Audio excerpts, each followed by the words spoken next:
அதே மாதிரி தானுங்க இந்த செடிகளும்.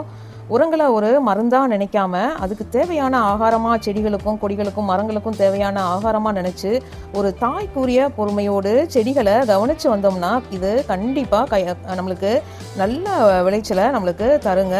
என்னடா இது வளரவே மாட்டேங்குதேன்னு அவசரப்படாம, ஒரு பிள்ளைய வளர்க்கிறத போல அன்ப கொடுத்தா, நீங்க இந்த திரையில பார்க்கிற மாதிரி ஒரு அற்புதமான அறுவடைய உங்க கையால எடுக்க முடியுங்க.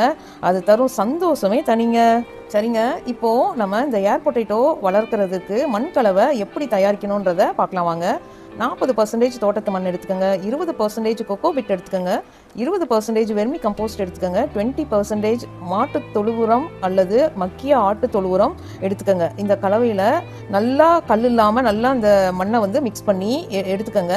இந்த மாதிரி ஒரு மண் கலவையில நீங்க இந்த கிழங்க நட்டி வச்சீங்கன்னா வேர்கள் நன்றாக காற்றோட்டமான முறையில வளர்ந்து கிழங்குகள் பெருசாக உதவுங்க.